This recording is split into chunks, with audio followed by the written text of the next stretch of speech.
Good morning Universe, good morning Earth, good morning Labrador, and good morning Makati City, Philippines.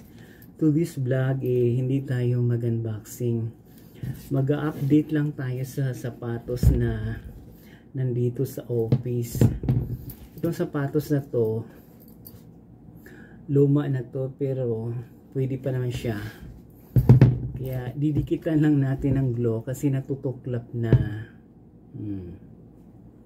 Yan. Luma na to, pinatahi ko to.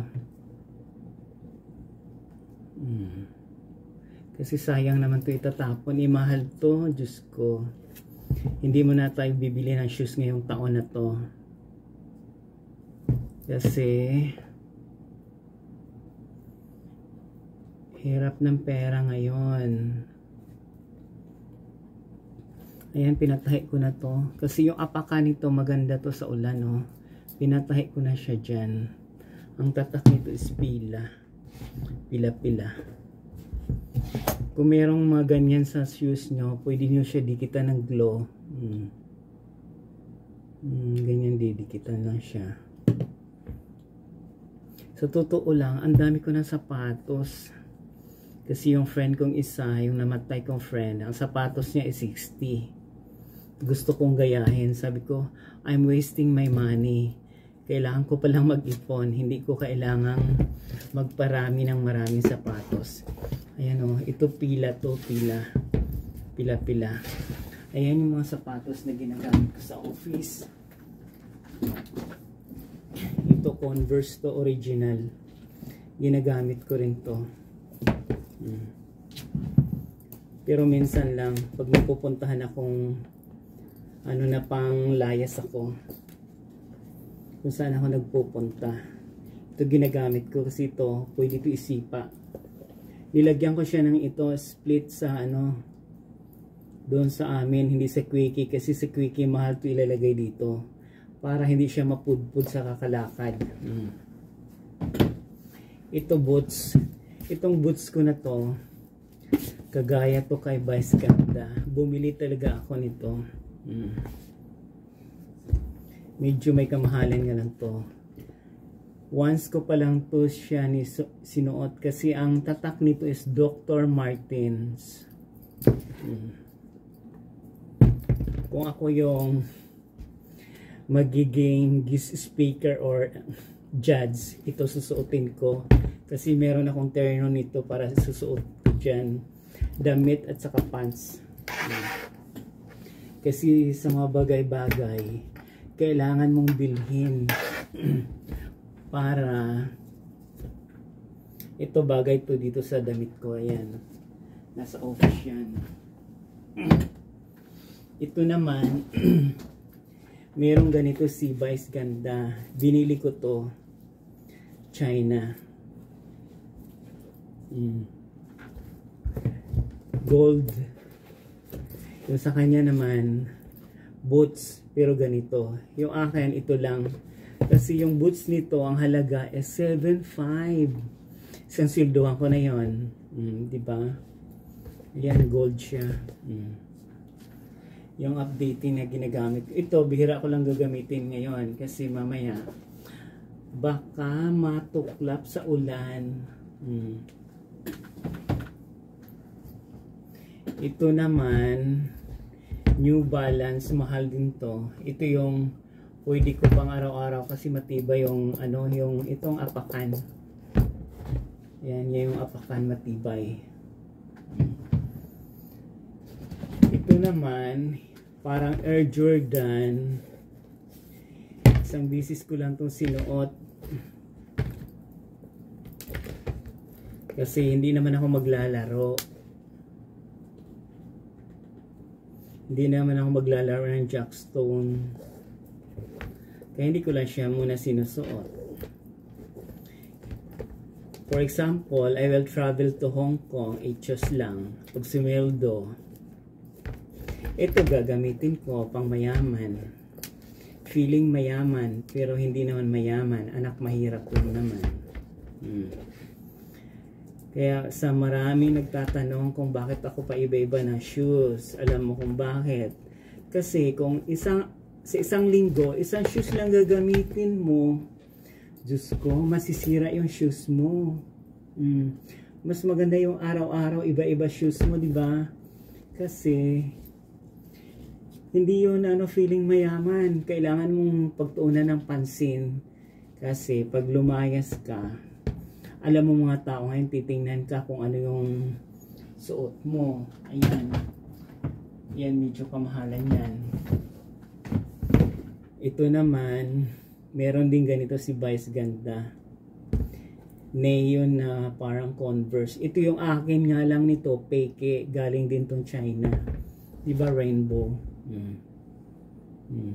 May terno din ako sinusuot nito.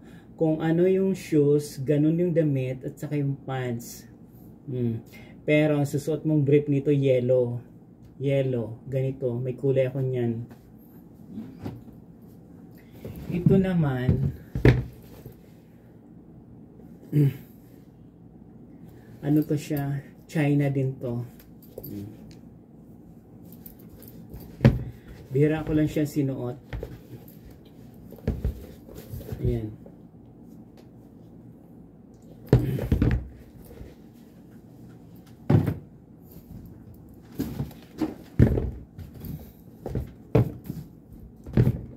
Ito, pwede ko to pang rugged araw-araw. Ano lang to,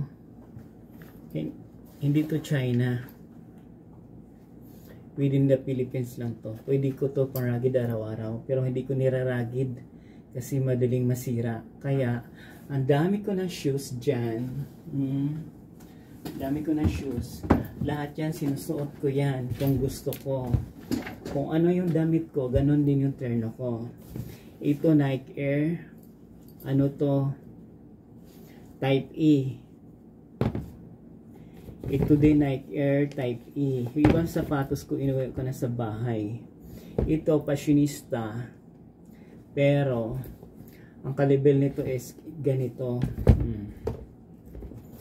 Yan ang mga shoes ko for updating na iuwi ko yung iba pag hindi ko na isusuot muna. Pero ang favorite ko isusuot, ito. Kahit luma na to, kasi ang tibay-tibay nito, pila. Pinatahi ko na siya dyan, oh. Pinaayos ko patahi. Ito. Pinatahi ko na yung maayos dyan. Ayan. Pero yung ibang shoes ko, inuwi ko na. Nasa bahay na siya. Kaya, sabi ano daw, feeling mayaman. Hindi ako nag-feeling mayaman.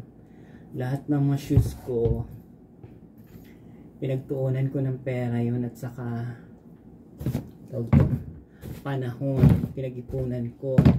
Bago ko siya bilhin, mindset muna. Kasi alam mo, hindi ka kakain. Puro ka na lang shoes on shoes, di ba? Pero yung ibang shoes ko sa bahay, lumang-luma na. Yung iba, pinamimigay ko sa dapat kong bibigyan. Nung nakaraang Pasko, bunutan ako sa live streaming ko doon nung nakaraang Pasko. Kaso yung iba hindi naman tumutulong sa channel, kaya itigil muna natin yung pamimigay ng shoes. Ang gagawin natin sa Pasko ngayon is lahat ng sinakyan ko mga angkas rider, yun yung bubunutin ko 10. Kung magkano yon, ako na yung magkano yon. Lahat yun nakalista na sila. Kasi yung mga angkas rider mahalaga sa buhay ko kasi sila yung sinasakyan ko. Tinatanong ko yung mga angkas rider kung wag mong bilisan kasi ako may St. Peter ako pag ako'y namatay. Ano yung St. Peter ko. Ikaw pag namatay ka, kawawa pamilya mo, you will not die beautiful. Ako may St. Peter ako, I will die beautiful. That's the reason why pag sumakay ako ng isang apps ng mga sasakyan, sinasabi ko dahan-dahan lang kasi makakarating din tayo dyan. Di ba? Yan yung updating na ginagamit ko, shoes sa office. Yan, lahat yan sinusuot ko yan. Kaya wag kayong mainggit kasi pinaglalaanan ko ng pera at ang panahon yan, ha? Updating lang tayo sa ginagamit nating mga shoes. Pero sa ngayon, hindi mo na ako mamimigay ng shoes. Kasi yung iba, gustong manghingi. Akala mo naman ako yung may-ari ng SM. Hindi ako may-ari. Nag-uumpisa pala ako sa journey ko. Maybe sometimes, maybe someday, kung lumago yung channel ko, mamimigay ako ng shoes sa province, sa mga bata at saka sa mga kamag-anak kong mga feeling rich and famous na matagal na sa abroad, hindi naman nakabili-bili ng mga bagay-bagay. Kaya kung nagustuhan yung video ko ngayon, ito yung mga shoes ko na ginagamit ko sa office. Please watch, like, share, and subscribe my YouTube journey. Lord, yan, nakamtan ko yan dahil minimitik ko yan sa buhay ko. Maraming pong salamat.